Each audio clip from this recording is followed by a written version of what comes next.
जी hello दोस्तों, मैं हूं कमर चीमा। उम्मीद है आप लोग ठीक होंगे। दोस्तों, एक डेवलपमेंट है कि भारत जो है वो अपना सुपरसोनिक क्रूज मिसाइल ब्रह्मोस जो है वो रशिया को बेच रहा है। और ये बात जो है ब्रह्मोस एरोस्पेस के सीईओ और एमडी ने जो है उनको कोट किया गया है।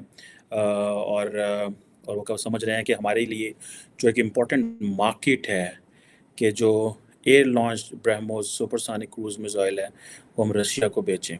और और रशिया के पास भी इस तरह का अभी तक कोई इस पाए का मिसाइल नहीं है। सो अब ये चीज़ें जो हैं, रशिया के बारे में कहा जा रहा है कि वो वेपन ख़रीद रहा है जो उसने एशियन ममालिक को बेचा था। सो ये एक बड़ी, जिसे कहते हैं ना कि एक बड़ी डेवलपमेंट है। और इंडिया के हवाले से, क्योंकि इंडिया काफ़ी आत्मनिर्भर जो है इनकी स्ट्रैटेजी के इंडिजिनस जो डेवलपमेंट करनी चाहिए, इंटरनली चीज़ों को अपनी कैपेसिटी बिल्ड करें और दूसरे मुल्कों को कहना कि आएँ इंडिया में आके इन्वेस्टमेंट करें और इंडिया में आके जो पैसा लगाएं। ये चीज़ नरेंद्र मोदी करने जा रहे हैं। कुछ तो वो ऑप्टिक्स करते हैं, मतलब कि अपने लोगों को बताते हैं कि जनाब देखें हमने इंडिया की किस्मत बदल दी, तारीख बदल दी। और कुछ हकीकत भी होती है। फॉर एग्ज़ाम्पल, इसके मुकाबले में अगर देखें, 2021 में एक दफ़ा खबर आई थी कि जो अर्जेंटीना है वो पाकिस्तान से 12 JF-17 थंडर ख़रीद रहा है। अच्छा, ये जो खबर है ये कैसे रिलीज़ हुई थी कि जो अर्जेंटीना की जो बजट था उसमें कहीं ये चीज़ रखी हुई थी कि अर्जेंटीना 12 से पाकिस्तान से 12 JF-17 13 ब्लॉक 3 फाइटर्स ख़रीद रहा है, जो कि तकरीबन $664 मिलियन के थे। और अब ये चीज़ें जो हैं ये बताती है कि ये एक, मेरा ख्याल है, और एक यूके की डिफेंस जर्नल है, उसने इस चीज़ को रिपोर्ट किया कि ये चीज़ें ख़रीद रही है पाकिस्तान की हुकूमत, बेच रही है। अच्छा, मज़े की बात यह है कि पाकिस्तान किसी को कुछ भी नहीं बेच सकता। उसकी यहाँ तो नाम खरीद सकते हैं, नाम बेच सकते हैं। हम टर्की से हेलीकॉप्टर्स लेने लगे थे, थर्ड पार्टी वैलिडेशन चाहिए थी चाइना की, उसकी अमेरिका की, उन्होंने उनको वैलिडेट ही नहीं किया। अब पाकिस्तान की जो एरोनॉटिकल कॉम्प्लेक्स है और चाइना की जो चेंगडू एयरक्राफ्ट कॉरपोरेशन है, और अब ये चीज़ें जो हैं ये they should have gone more and beyond this, ठीक है जी। और ये चीज़ें हमें ये बताती हैं कि पाकिस्तान जो है, इसी तरह अभी रिसेंट ये खबर आई है थोड़े दिन पहले कि इराक जो है वो JF-17 थंडर जो है फाइटर जो है एयरक्राफ्ट जो है वो ख़रीद रहा है पाकिस्तान से। कहा जा रहा है कि इराक 5वां मुल्क होगा। तो ये इस हवाले से पाकिस्तान जो है JF-17 thunder Malaysia, Nigeria, Azerbaijan, Myanmar वगैरह को जो है जिसे वो कहते हैं ना एक्सपोर्ट कर रहा है। लेकिन जितने भी मेजर इकोनॉमीज़ हैं वो डरती हैं या बात नहीं कर रही, या वो समझते हैं टेक्नोलॉजी इस काबिल नहीं है, ठीक है। सो ये जो चीज़ है कि ये जो जॉइंट मैन्युफैक्चरिंग है पाकिस्तान और चाइना की, दे आर डूइंग इट, ठीक है जी। और वो इराक का जो डिफेंस मिनिस्टर है उसने इसको कोट किया है कि हम पाकिस्तानी कंपनी के साथ ये जहाज़ जो हैं वो ख़रीद रहे हैं, ये एयरक्राफ्ट जो है वो ख़रीद रहे हैं।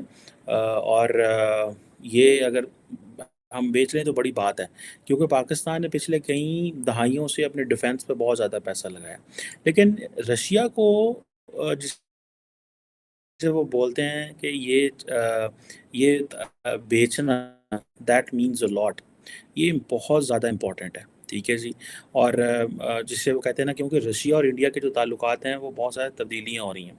एक तो जो अगर आप माजी में चले जाएं तो रशिया और जो इंडिया के जो ताल्लुकात थे वो दो तीन चीज़ों पे बेस्ड थे। वो, अगर आपको याद हो, सारा सोवियत एरा के जितना वेपनरी था वो इंडिया के पास था, ठीक है जी।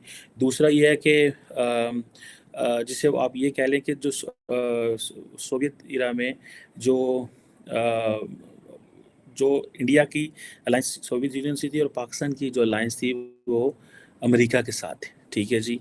और पाकिस्तान की चाइना के साथ है। अभी वो जारी बात है, Russia India without any cost paying, Soviet Union and then Russia के साथ विदाउट एनी कॉस्ट पे किए के बगैर इस अलायंस से, इस रिलेशनशिप से बड़ी तेज़ी से स्विफ्टली बाहर निकल रहा है, ठीक है? पाकिस्तान ने तो अमेरिका के साथ अपने अलायंस की कीमत दी है। वो कीमत क्या थी? हमने तालिबान बनाए और फिर तालिबान ख़त्म किए। अमेरिका ने ये तो नहीं था ना कहा आपको कि आप उन तालिबान को बाद में जो है वो क्लेशनकोव भी ले आएँगे, वो ड्रग्स कल्चर भी करेंगे, वो सारा कुछ करेंगे। ये तो हमारा काम था, उन चीज़ों को हम देखते हैं कि हमें क्या यहाँ तक अगर हमने अमेरिका के साथ मिलके चीज़ें कर ली हैं, हमने न्यूक्लियर वेपन्स बना लिया,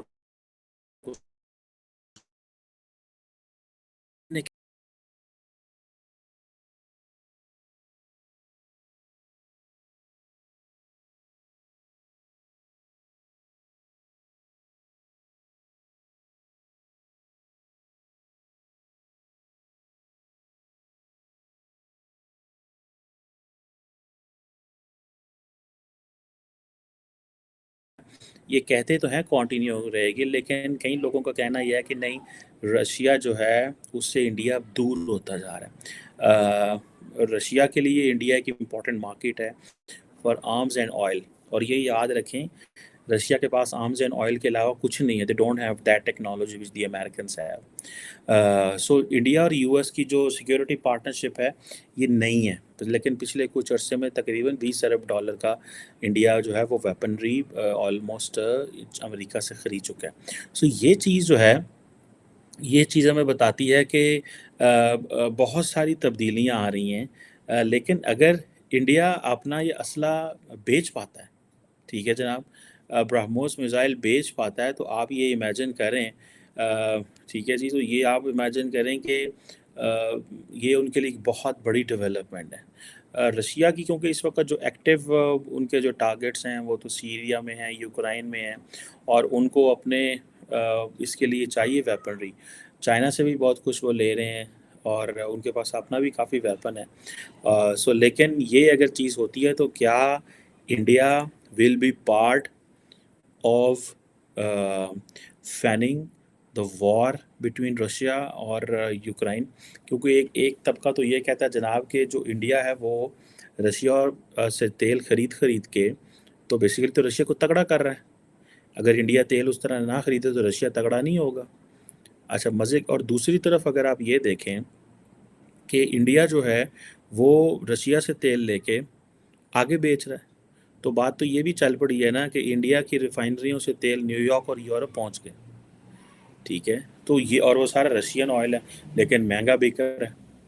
सो अब यहाँ पे आके ये समझना है कि रशिया इंडियंस जो हैं वो अगर रशिया को ब्रह्मोस जो मिसाइल हैं वो बेच देते हैं, तो ये समझें उनके ऊपर एक बहुत बड़ा ठप्पा लग जाएगा कि जनाब वो उनकी जो वेपन्स एक्सपोर्ट है वो उसकी एक लेवल है, वो उसका एक मेयार है, वो एक ऐसे मुकाम पे पहुंच गई है कि जिससे बाकी जो दुनिया वो उससे वो भी ख़रीदेगी। सो ये, एंड देन वो जिसे कहते हैं ना, एंड देन उनके टैक्स को फ़ायदा होगा, उनके डिफेंस सेक्टर को फ़ायदा होगा। फिर एक इंडो पैसिफिक में, अफ्रीका में जितने ममालिक हैं सारे इंडिया की तरफ लपकेंगे कि भाई हमें वेपन्स दो। ये पाकिस्तान के लिए बहुत इम्पॉर्टेंट डेवलपमेंट है इस सेंस में कि पाकिस्तान को एक थोड़ा खुल के खेलना चाहिए। पाकिस्तान ये है कि JF-17 थंडर के हम जो कॉन्ट्रैक्ट करते हैं वो सारे हैं छुप के करने हैं, कोई इधरों ना कोई वेख लै, कोई सज्जियों ना वेख लै, कोई खब्बियों ना वेख लै, इन्हों पता तो नहीं लगा, उन्होंने पता तो नहीं लगा, ठीक है? अर्जेंटीना और बरतानिया के अपने मसले थे, ठीक है जी, तो कहीं और सुनने में आया कि उस तरह वो जो डील है उस तरह वो नहीं पहुंच सकी। सो ये चीज़ें हमें देखना है कि हमने क्या करना है, हमारे लिए क्या है, हम क्यों उस तरह खुल के नहीं खेल सकते जिस तरह इंडिया खुल के खेल रहा है। इंडिया रशिया के साथ भी जपियाँ डाल के बैठा हुआ है, अमेरिका के साथ भी, चाइना के साथ भी काम कर रहा है। ये चीज़ें हमें देखनी है कि अब हम यहाँ पे कैसे चीज़ें कर सकते हैं। लेकिन मुझे इस चीज़ का तो समझ आ रही है कि अगर ये चीज़ मटीरियलाइज़ होते हुए टाइम लगेगा, इतना कोई आसान काम नहीं होता कि आप एक दिन सोचें और दूसरे दिन कर लें। लेकिन अगर ये चीज़ मटीरियलाइज़ हो जाती है तो सारी डेवलपिंग वर्ल्ड में, मैंने जैसे आपको बताया है, इंडिया का छक्का लगेगा, ठीक है जी। और ये जो छक्का लगता है तो इसका फिर सारी बात है वो डिफेंस सेक्टर में इम्पोर्टेंट फैक्टर। एक तरफ से नेटो जो कुछ सुनने में आ रहा है कि जब से ये जंग हुई है कुछ 350 $350 जो है वो इन्वेस्टमेंट कर चुका है यूक्रेन की वॉर के ऊपर। रशिया भी कुछ $9800 इस पे लगा चुका है। इंडिया जो है वो नेट बेनिफिशियरी है, रशिया से तेल लेगा, रशिया को वेपन्स बेचेगा। और अब प्रॉब्लम ये है कि वो जो रशिया के पास इंडियन करेंसी है वो वापस फिर इंडिया आ जाएगी, क्योंकि इंडिया अगर 18-19 मुल्कों के साथ जो है वो इंडियन करेंसी में काम कर रहा है। अभी वो अमारात के साथ जो है वो अपना मुआहदा तय करके आए हैं। तो ब्रह्मोस अगर इंडिया से रशिया जाएगा, ठीक है जनाब, तो वो जो पैसा है वो पैसा तो ऑलरेडी इंडिया के बैंकों में रशिया का पड़ा हुआ है। तो वो जो पैसा है वो इंडिया के अगर बैंकों में रशिया का पैसा पड़ा है तो इसका मतलब है कि इंडिया का पैसा इंडिया में ही रह गया। ठीक है जनाब। तो रशिया को मिसाइल मिल गए, वहाँ से उन्होंने तेल भी ले लिया। अब रशिया के ऊपर फंसा भी हुआ है, उसको सारी बातें वेपन्स भी चाहिए, तो वो समझ रहे होंगे कि हम ये चीज़ें इनसे ले लें। और लेट्स से जिसे वो कहते हैं ना कि एक जिसे कहते हैं ना कि रशिया को ये है कि मेरी, अगर आपको याद हो कि लेवरव साहब जब इंडिया आए थे रिसेंटली, तो आई थिंक किसी मीटिंग के लिए, G20 की मीटिंग के लिए जब आए थे, तो उन्होंने कहा था कि हमारे लिए मुश्किल है कि वो उस पैसे को हम कहाँ लगाएं। तो इसीलिए वो कह रहे हैं कि हम इस पैसे को कहीं ना कहीं पे इस्तेमाल कर देंगे। अब पाकिस्तान जो है उसने रशिया से तेल लिया है चाइनीज़ करेंसी में, सो डॉलर जो है वो नीचे जा रहा है बहुत तेज़ी से, and India is playing its role कि डॉलर को नीचे भेजें, क्योंकि जितना ज़्यादा आपको डॉलर चाहिए होता है आपकी करेंसी उतनी डी वैल्यू होती है। जैसे पाकिस्तान है, हमारे मुल्क में डॉलराइजेशन, डी डॉलराइजेशन जो है ये बहुत बड़ा ये मसला है। ठीक है ना जी। सो ये चीज़ें मैं समझता हूँ ज़रूर मौजूद है। रशिया की बेहतरीन जो दोस्ती है वो तो चाइना से है। ठीक है, जैसे पाकिस्तान चाइना के लिए कहता है ना जी, deeper than oceans and higher than Himalayas and sweeter than honey. तो ये उनके बारे में कहा जाता है कि शी जिनपिंग एंड पुतिन की they are no limits to friendship. ठीक है जी। और दोनों मुल्क जो हैं they are working for multipolar world. और इंडिया भी मल्टीपोलर वर्ल्ड की बात कर रहा है, चाइना भी मल्टीपोलर वर्ल्ड की बात कर रहा है। पर एनी हो, ये चीज़ें हमें बताती हैं कि things are changing very fastly. और इंडिया जो है वो जिसे वो कहते हैं ना वो कॉन्टीन्यूसली, ठीक है, इस चीज़ में लगा हुआ है कि वो अपना वो जो आत्मनिर्भर भारत है वो उसके ऊपर काम कर सके और दुनिया की जो नई मार्केट्स हैं उधर जा सके। अब इंडिया की जो आपको मज़े की बताऊँ, 1992 से लेके 2021 तक जो मेजर आर्म्स इंपोर्ट इंडिया ने की है वो 65% रशिया से की है। अब इंडिया अगर वापस भेजता है तो ये बड़ी बात है। इस दौरान 1992 से लेके 2021 तक इंडिया की जो मेजर आर्म्स इंपोर्ट है 65% वो रशिया से है। इस दौरान सिर्फ इस 30 सालों में सिर्फ 7% आर्म्स इंडिया ने रशिया से अमेरिका से इंपोर्ट की है। सिर्फ 7% फ्रांस से की है, सिर्फ 7% जो है वो उससे की है। ये मैं आपको सिपरी का डाटा बता रहा हूँ, सिपरी आर्म्स ट्रांसफ़र डाटा। ये आप सोर्स में स्टॉकहोम पीस रिसर्च इंस्टीट्यूट जो उसका डाटा बता रहा हूँ।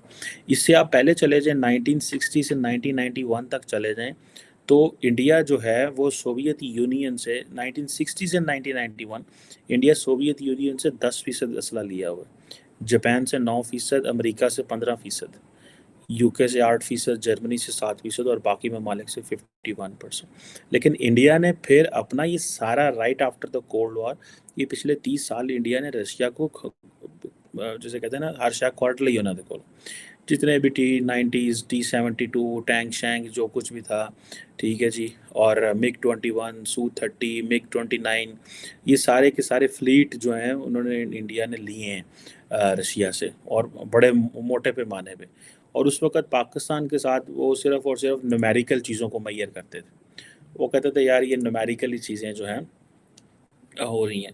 लेकिन अब अगर ये चीज़ें रिवर्स हो रही हैं, ठीक है जी, और रशिया मज़े की बात है अब ट्रांसफ़र टेक्नोलॉजी भी कर रहा है एंड लाइसेंस दे रहा है वेपन्स के प्रोडक्शन को इंडिया को, ठीक है जी। और ये इंडिया के लिए एक अट्रैक्टिव ऑफ़र है, ठीक है जी।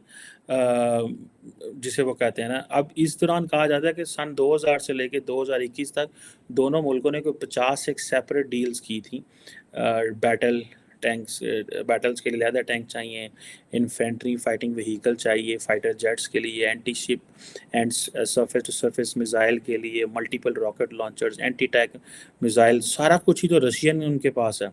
ठीक है जी। सो ये चीज़ें बताती हैं कि और फिर अभी रिसेंटली S-400 लिया, वो $5.2 बिलियन का 2016 में, जो मेजर एयर डिफेंस सिस्टम है जो इंडिया ने LAC एंड LOC के ऊपर जो है वो लगाया हुआ। सो और अब आप ये देख लें कि रशिया के इंडिया के जो टॉप जो 5 सप्लायर हैं 1992 से 2021 तक, उनमें रशिया, UK, इसराइल, US और फ्रांस है। तो एक सारे के सारे जो वेस्टर्न कंट्रीज़ एंड एक नॉन वेस्टर्न कंट्री, इसराइल को चलो डाल वो और है, तो इंडिया वहाँ से वेपन्स लेता है। और अभी तो ये अगर आप 20 साल बाद डाटा देखेंगे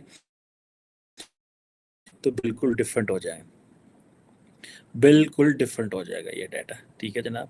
सो लेट्स सी, इसको हम देखते रहते हैं, फॉलो करते रहते हैं कि ये आइंदा आने वाले दिनों में क्या होता है और किस तरह चीज़ें जो हैं वो मैनेज होती हैं। लेकिन यह है कि इंडिया रशिया के जो रिलेशंस हैं, वी आर लुकिंग कि India is trying to rebalance इस रिलेशंस विद द वेस्ट।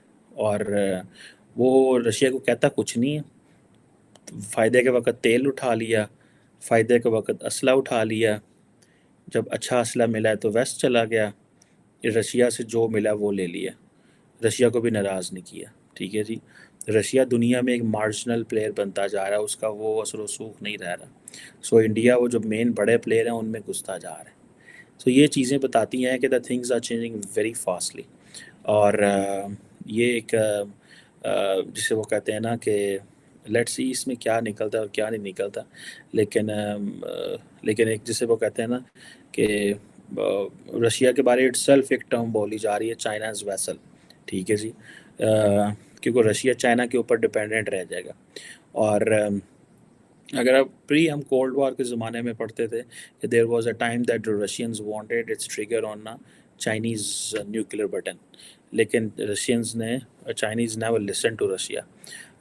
सो ये अब जिसे वो कहते हैं ना कि रशिया ज़्यादा चाइना के ऊपर डिपेंडेंट होगा, जितना वो चाइना के ऊपर डिपेंडेंट होगा रशिया की अपनी पावर जो है वो ख़त्म होती जाएगी। तो let's see.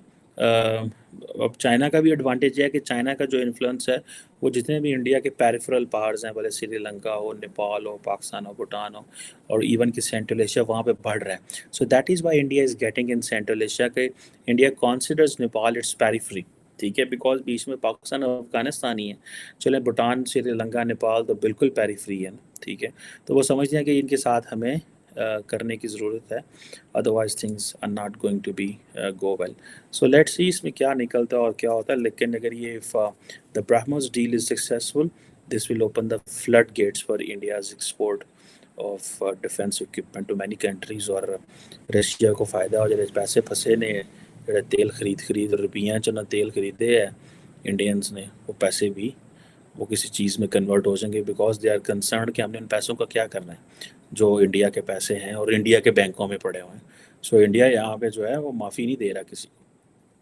It's an interesting development. Thank you very much.